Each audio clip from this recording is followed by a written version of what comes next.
Boa noite, queridos irmãos e irmãs. Mais uma vez estou aqui agradecido pelo convite de poder conversar com vocês.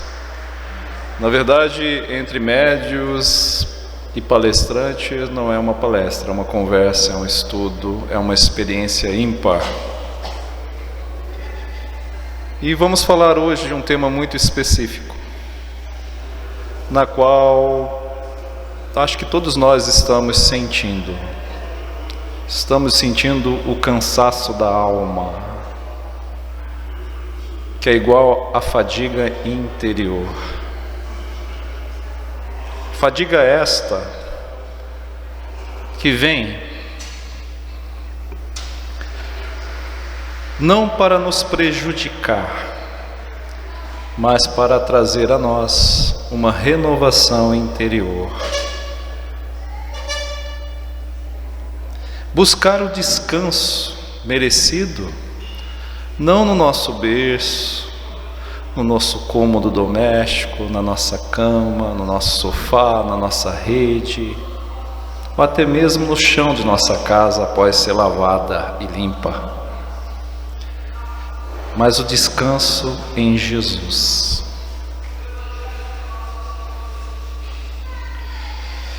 Para a doutrina espírita, o cansaço da alma tem um olhar bem específico.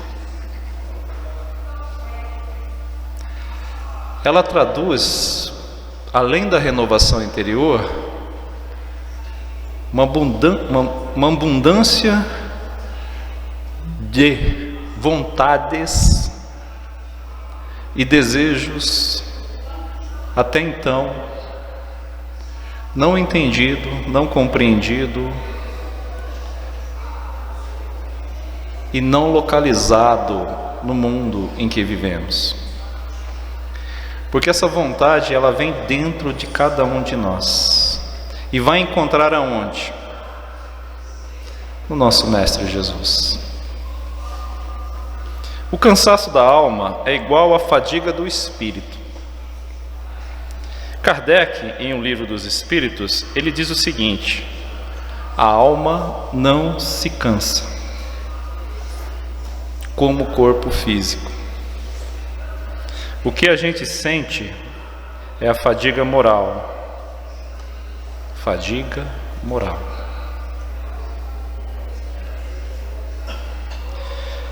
Que vem de reencarnações seguidas, onde passamos por inúmeras provas muito difíceis, perdas, dores. E Chico Xavier chamava isso de alma cansada de lutar. E também pelas leis de causas e efeitos. Culpas, remorsos, mágoas, situações mal resolvidas, ódio. Aí nossa alma, nosso espírito passa a ficar o quê? Pesado. Muito pesado.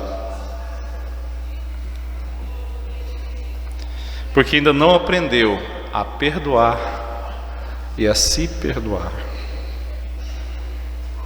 É complexo isso. Ele é muito profundo, esse tema. O espírito fica pesado. Aí sobrecarrega tudo. Sobrecarrega o perispírito e o corpo físico.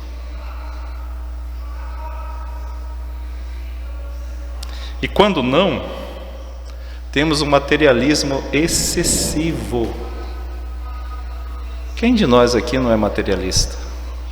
E que por agora, ou por algumas vezes, excessivo. Apegoado às coisas de uma forma que só de piscar em pensar que vai perder ou deixar ou abrir mão de algo, de alguém ou de alguma coisa,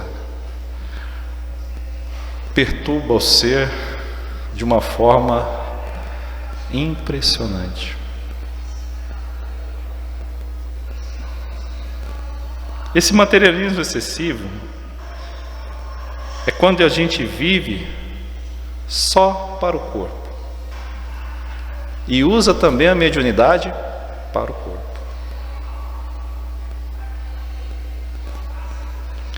Para o dinheiro, para o status social, para o posicionamento profissional, esquecendo que toda honra e toda glória deve ser dada a quem?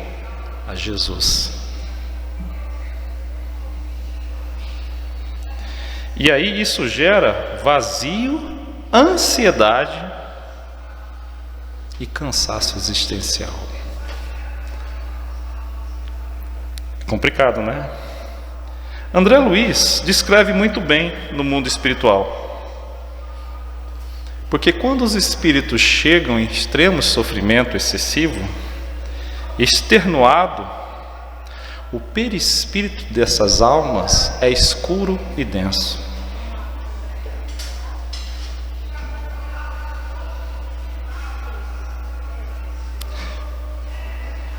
É o cansaço de quem viveu fora da lei do amor. E onde está escrito a lei do amor? No Evangelho segundo o Espiritismo. Lázaro fala muito bem. Paulo. Boa noite. E como podemos modificar esse cansaço interior, esse cansaço da alma, esse cansaço do espírito?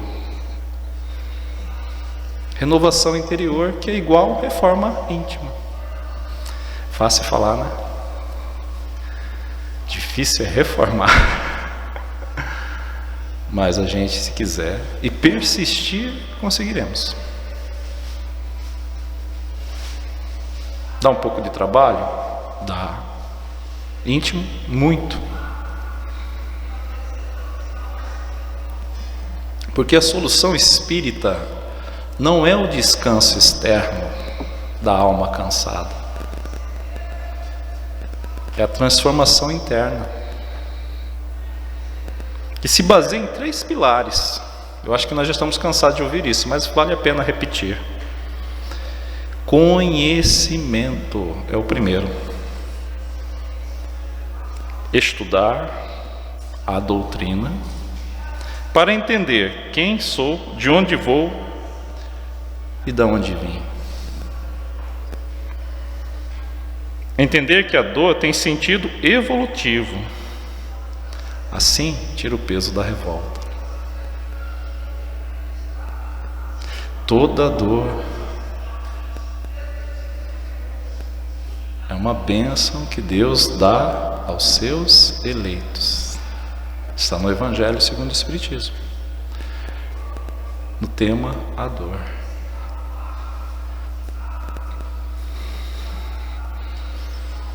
E aí, é o próprio Evangelho, segundo o Espiritismo, será para nós o manual principal para a nossa reforma íntima. Como que eu faço? Eu, todos os dias, quando eu me assusto pelas madrugadas, com os pesadelos, com as dores no corpo, com as influências, eu levanto, me posiciono, tomo uma água, vou ao banheiro, percebo o silêncio do ambiente, vejo a minha filha querida do coração roncando, e falo, a hora de ler o Evangelho é agora. Faço uma prece, peço a Jesus, aos bons espíritos, às falanges benditas,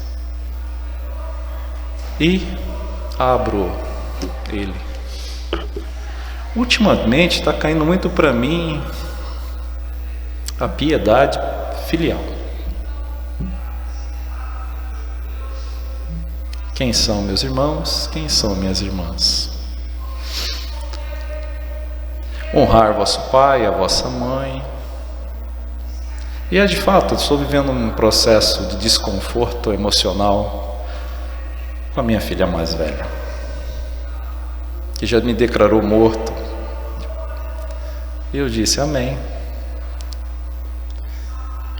Escreveu um texto e um contexto de tudo de ruim que vivemos, né? Mas o do bom, ela esqueceu. Aí eu só escrevi assim: mas um homem morto não tem sentimentos e nem emoções. Como é que eu vou responder para você? Ela não viu ainda, estou bloqueado. Poderia ler, mas não é o caso. Ao acordar, o que eu faço? Oro por ela, por todos, e vibro para o bem. Esse é o segundo passo. Esse é o segundo pilar. Oração e vibração.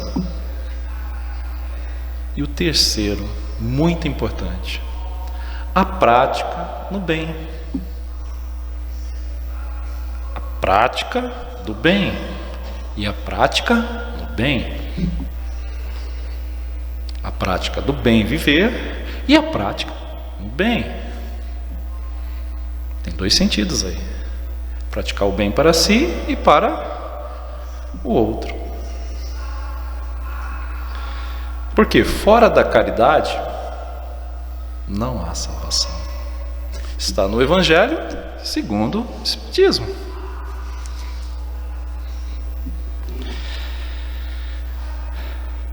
Porque a caridade nos ensina o seguinte: servir, perdoar, trabalhar no bem, trabalhar para o próximo, porque isso renova as nossas forças e tira o foco de você mesmo. Deixamos de lado um pouquinho o nosso egoísmo, nosso eu individual, o nosso orgulho, a nossa vaidade. Vaidade é essa que com a idade vai avançando, a gente vai olhando para o espelho e fala: Senhor. Aí você vai aceitando as ruguinhas, as expressões da face, um pouco da calvície, vai tentando disfarçar com corte. Estou falando de mim, tá? Mas assim vai. Porque cada ato de amor dissolve um pouco da carga kálmica, energética e ruim daqueles que nos desejam a morte, ou o sofrimento, a dor, a perda. Quando a gente pratica um bem para um irmão, nós temos que lembrar que esse irmão também tem um protetor, tem um espírito familiar, tem um amigo do bem, que ao observar o nosso gesto de ajudá-lo, ele passa também a nos olhar, a nos observar, até interferir quando alguém for fofocar lá no mundo espiritual. Não, veja, meu irmão, está certo que ele comete alguns erros aqui, mas olha só, quando precisa dele, ele está pronto para servir. Atenua. Joana de Ângeles fala o seguinte sobre a terapia da alma: o importante é edificar os vícios do pensamento. Quais são os vícios do pensamento? Mágoa, revolta. Hoje eu estava vindo, fui passar na interseção ali da Tamandaré com a Euro de Azevedo. A mulher foi avançar assim, eu dei uma segurada, falei entre ela e eu, estou na moto, né? Estou com a razão, mas ela está com um corpo maior do que eu. Ela freou também, mas eu olhei feio para ela assim. Só feio, mas não xinguei, não falei nada. Mas olhei. Não, ela acho que entendeu pelo olhar, né? Mas eu não xinguei, eu juro por Deus, pelo pensamento eu não xinguei. Só olhei feio. Eu pensei assim, ainda bem que eu freiei. E ela também. Muito importante isso, né? Porque essa faz a diferença central do olhar cristão tradicional. Essa é a diferença. É a diferença central do olhar do cristão tradicional e do cristão praticante do bem. Ele sabe que tem defeitos e dificuldade. Bezerra de Menezes estava no plano espiritual, fazendo uma palestra, uma exposição como esta. E o irmão, ouvindo, encarnado, disse: mas Bezerra, Como eu posso deixar de ser orgulhoso, vaidoso, revoltado, briguento, fofoqueiro, egocêntrico, materialista? Adoro uma discussão, não levo desaforo para casa.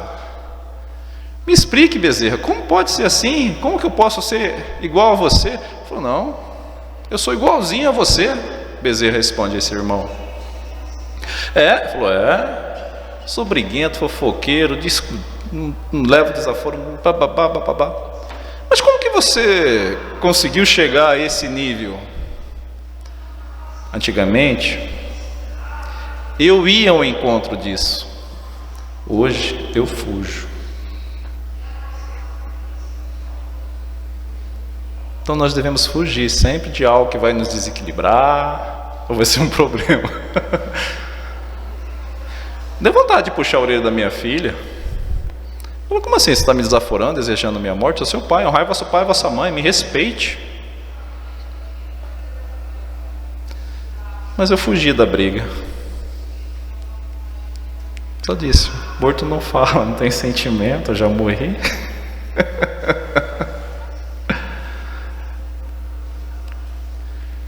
Não dê margem à discussão. É um exemplo. Obrigado. Na prática de hoje, o cansaço da alma é sinal que o espírito pede crescimento, renovação.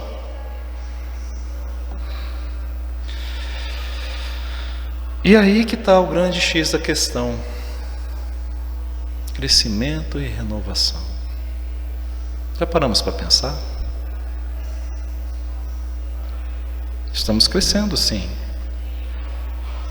Mas estamos nos renovando todos os dias? Quando eu me deparo com essas circunstâncias, com essas situações adversativas do dia a dia, eu observo o seguinte: sou palestrante, facilitador, doutrinador, doutrinado, estudante, ser humano, cheio de vícios. Mas eu falo assim, eu preciso mudar um pouquinho, eu preciso preencher meus vícios com virtudes. Quem é um canceriano mais ciumento com a família é eu. Não aceita mesmo um filho sofrer se ele toma as dores. Mas eu falei, eu não posso ser assim.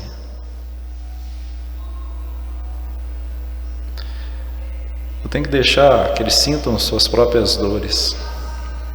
Não que a gente fique indiferente, porque nas madrugadas eu oro por eles. É assim que nós devemos proceder. Mas para termos essa força de oração, quem já ouviu falar essa frase? O descanso de Jesus. Nunca. Muito simples. O descanso de Jesus é o coração do Evangelho resumido em Mateus, que diz o seguinte: vinde a mim todos os que estáis cansados e sobrecarregados, e eu vos aliviarei. Tomai sobre vós o meu jugo e aprendei de mim, porque sou manso e humilde de coração, e encontrareis descanso para as vossas almas, porque meu jugo é suave e o meu fardo é leve. Profundo, né? O que Jesus quis dizer com isso? Que Ele conhece o cansaço. Ele conhece o cansaço de cada um de nós, assim como conhece o nome de todos nós. Ele sabe que somos sobrecarregados e com isso cansamos. E muitas das vezes essa carga, esse peso é esmagado por culpas, por religiosidade, medo, contas. Tô com bastante, hein? Ansiedade, contas. Hoje eu vou falar para vocês. Todo dia me liga uma empresa de cobrança. Hoje eu falei para a mocinha: mocinha, não é você, é a empresa, tá? Vai para aquele lugar. Vocês não estão querendo um acordo. Vocês querem acordar alguma coisa que eu não vou poder pagar. E eu já propus a você o valor X que eu quero pagar. E eu tenho esse dinheiro guardado. Se vocês não querem, vai para aquele lugar.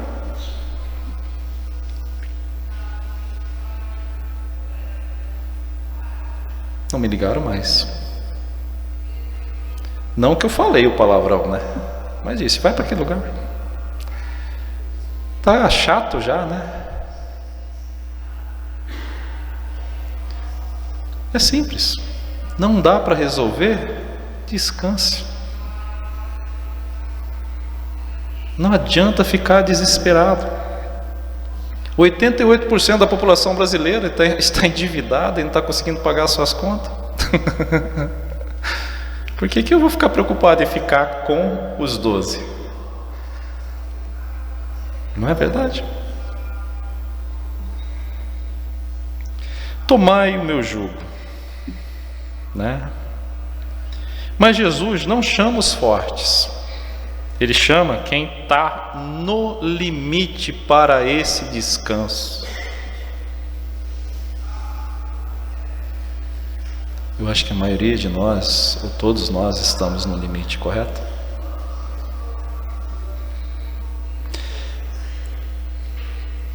O jugo que ele diz, tomai o meu jugo que é leve, era uma madeira que ligava os dois bois. Lembra? Tem um carro de boi, liga dois bois para dividir o peso e puxar, porque só tinha um. Antigamente não era dois, era um só para poder puxar a carga. Ele quer dizer assim: vem caminhar comigo, do meu lado. E esse jugo nos bois é super pesado, porque ele tem que ser de madeira resistente para sustentar a carga. E faz o animal, ainda acima de ter que fazer um esforço imenso de puxar a carroça, ainda tem o peso desse jugo que está sobre o quê? Seu pescoço. E Jesus disse que o dele é levíssimo. E eu fico imaginando que o jugo de Jesus é o abraço dele. Ele nos abraça, talvez até nos carrega. O peso continua existindo para Jesus,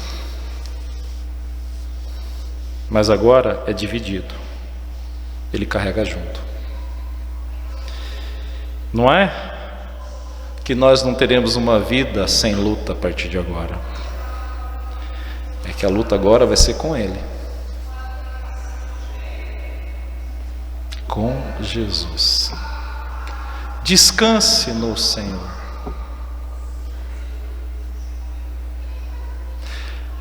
Sábado, eu fiz essa mesma palestra no André Luiz, estou fazendo aqui agora, e no sábado eu fui na igreja do Perpétuo Socorro. Quando eu estou muito sem o que fazer, eu vou na missa.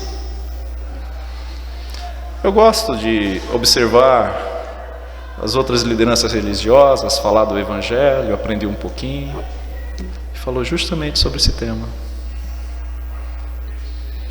E eu fiquei muito agradecido ao Senhor naquele momento, porque estou em sintonia com aquilo que Ele está inspirando todos a falar.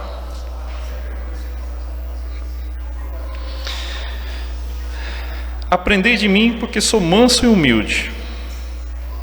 O descanso vem de mudar a forma que a gente vive.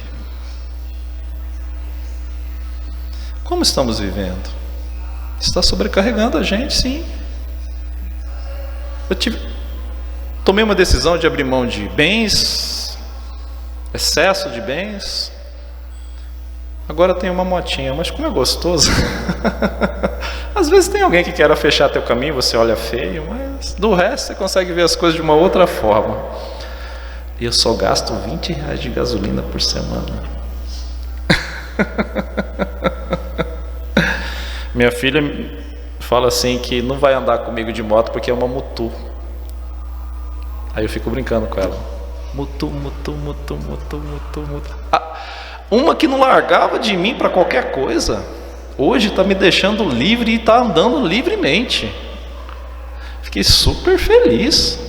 Acabou de mandar uma mensagem, falou que viria aqui. Eu nem disse para ela que eu tinha uma palestra hoje aqui, mas ela vai vir fazer uma consulta. Graças a Deus, olha que evolução. E só ela não quer a minha presença. Maravilha. Glória a Deus. Mas para um canceriano isso dói. Não quer papai por perto, tá bom. Então é isso. O jugo, né, é a suavidade da alma. E aí que vem o mais importante. O descanso vem de mudar a forma de viver. Porque o mundo nos ensina a correr, produzir, provar seu valor. Mas Jesus ensina, sabe o quê? A confiar, entregar a tua alma a Ele, descansar sobre Ele, descansar num Pai de mansidão e de amor. Porque Ele tem a força e o controle de tudo. Mas para isso, temos que entender uma virtude chamada humildade. Porque quando nós temos a humildade, a gente entende que nós não precisamos carregar o mundo nas nossas costas.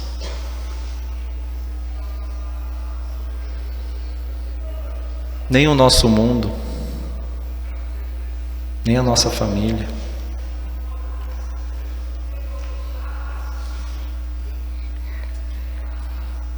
Os descansos são caracterizados assim, pelo mundo físico, dormir, relaxar, passear, né? Isso diz que traz uma paz interna. Mas dentro da nossa cabeça é uma guerra 24 horas. Não é verdade? Na prática de hoje, o descanso de Jesus é quando você ora em vez de surtar. Eu estou falando dela, está me ligando aqui. Eu não vou atender. Hoje eu não quero falar com você. Agora. É entregar um problema para alguém, sabendo que não tem solução nenhuma nesse momento. Mas entregue. Deus não é o Deus do impossível? Essa frase nunca foi de tamanha importância para o meio espírita. É saber que você é amado, não pelo que produz, mas pelo que Ele já fez por nós no sacrifício da cruz. Porque para ter o governo da terra é um sacrifício. E graças a Ele, o mundo se dividiu antes e depois dele. Que assim seja. Vamos elevar nosso pensamento e agradecer ao nosso Mestre Jesus.